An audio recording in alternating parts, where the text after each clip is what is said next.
Good evening, I'm Braden Stone. Coming up in the newscast, when and where to buy back your textbooks and Google's campaign to save the free internet. And I'm Steve Majiri, and I have men and women's basketball and my shout-out segment. Newsbreak begins now.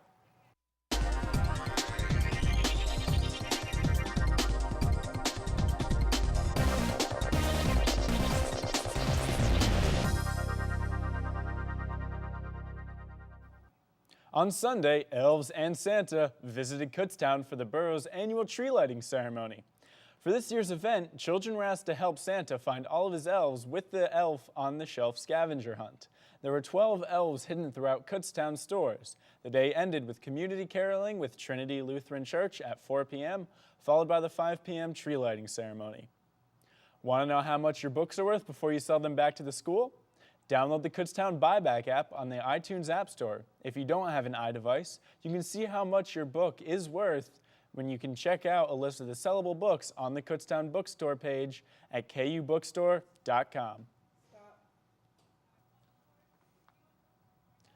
On Sunday, elves and Santa visited Kutztown for the borough's annual tree lighting ceremony. For this year's event, children were asked to help Santa find all of his elves with the Elf on the Shelf scavenger hunt.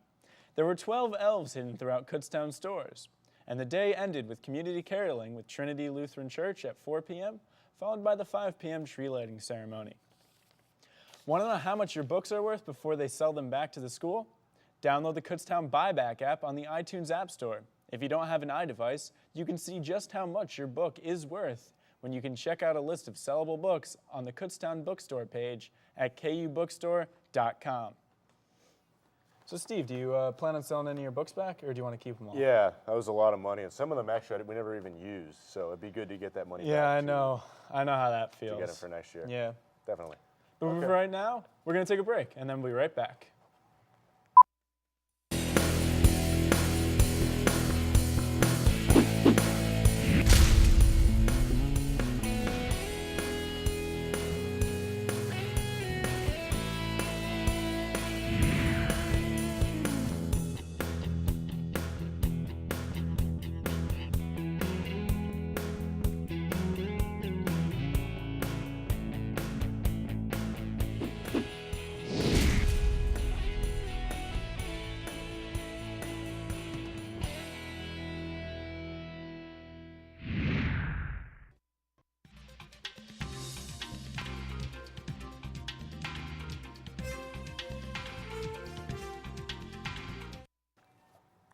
You know, Steve, I wore a t-shirt and shorts today. You wore clothes today? I did, and you know what's even better? I picked out the outfit and dressed myself. That is terrific news. I know. You know what'd be better news? No, what? The weather. You're right, the weather. Yeah, Kyle, it's been really warm, so what's the deal with that? Why is it so warm? It's December. Well, guys, you guys talk about dashing December. Well, geez, this is dashing weather. This is beautiful weather we've been having. It's been really nice out, despite the rain we had last night. It's been really nice out. Today we had a high of 64 degrees, and it was partly cloudy. A really nice day. Yeah, I saw a lot of guys outside with their t-shirts on, just t-shirts and shorts. It's crazy, guys, really crazy. Tonight we're going to have a low of 48 degrees. Still pretty warm out, considering that it's December, so I'd take the night and go outside, do some stargazing if that's possible, unless you're too busy studying, of course. Tomorrow on Wednesday, we'll have a high of 50 degrees, and it will be partly cloudy with a low of 26. Let's go to the rest of the week. And for the rest of the week, it's going to start off a little bit nice, but then it's going to get a little bit choppy for the rest of the week. On Thursday, we have a high of 42 degrees, and then a low of 28. Friday, a high of 45, and it'll be cloudy that day. Then Saturday, Sunday, and Monday, we're going to have a slew of rain that's going to be coming in, and highs of 53 for Saturday, 56 for Sunday, and another high of 56 for Monday. And guys, I am really disappointed because I didn't know that Santa was coming, because I wanted to go talk to him and tell him I wanted a bike for Christmas because I wrecked my bike in a bike wreck a while back. Anyway, back to you guys at the desk. Thank you, Kyle. And for those of you who still want to register for winter classes, registration is open until this Friday, the 7th. The classes that are still open are limited, so you should register right away. If you are interested in registering, head down to the website shown and register. Google is campaigning to prevent outside sources from infringing upon the freedom of the internet. Recently, the UN has been in talks about adding more restrictions to the web and placing preventative measures on the content that can be hosted.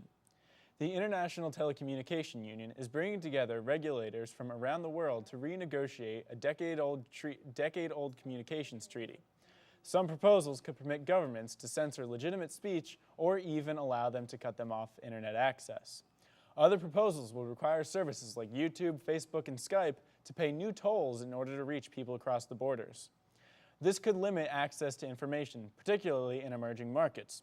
So, if you are one of the many who want a free and open internet, head down to Google's homepage where you can add your name to a petition to show that the people want a free and open internet. Steve, do you think we should have a free and open internet? Yeah. Do you think we should be able to pretty much put whatever we want and not have anyone tell us otherwise? Absolutely. I mean, if we can't vote for, internet, then what's the point of America? Not the point I was going for, but good nonetheless. Predicated And towards on the that same thing. note, we're going to take a break and head back with sports.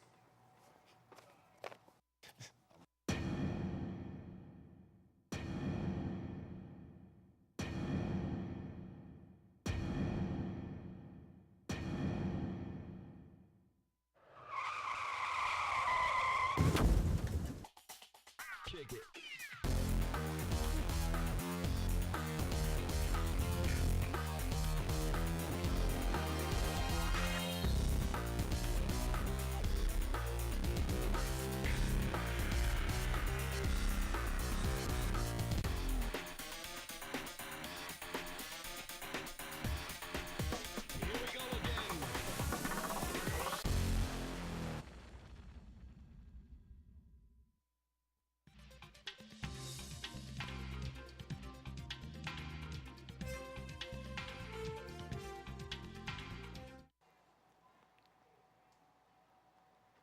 And now sports, where the KU men's basketball team dropped its PSAC opener on Sunday by a score of 76-64 to Mercyhurst.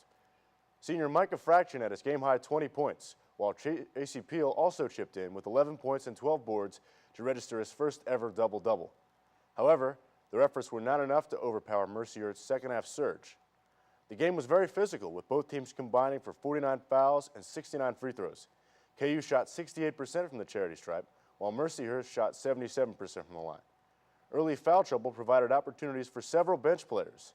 Sophomore Anthony Butler managed to score a dozen points off the bench, while Mamadou Diakate scored 7 points in just 9 minutes. But the key stat that hurt the Golden Bears were points off turnovers, as Mercyhurst scored 21 points off turnovers, while KU only managed to score 7. The Golden Bears will look to rebound against Shippensburg on Saturday.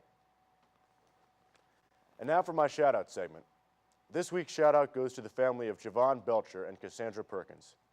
Belcher, who was a starting linebacker for the Kansas City Chiefs, committed suicide after killing Perkins, who was his girlfriend at the time, on Saturday. Reports say that Belcher was in an argument with Perkins and shot her multiple times before going to the Chiefs stadium and thanking his coaches for all they did to him before turning the gun on himself. Belcher, a Long Island native, played college football for the University of Maine. And this saddens me that something like this has to happen. There was obviously something wrong with Belcher to do something so heinous, and the fact that he took someone else's life is truly tragic. And I would like to give my thoughts and prayers out to the families of the two victims. And that's all for sports. Now back to you, Braden. Well, that's all we have for you tonight. We'll see you again Thursday. For Braden, Kyle, and the rest of the crew, Good night.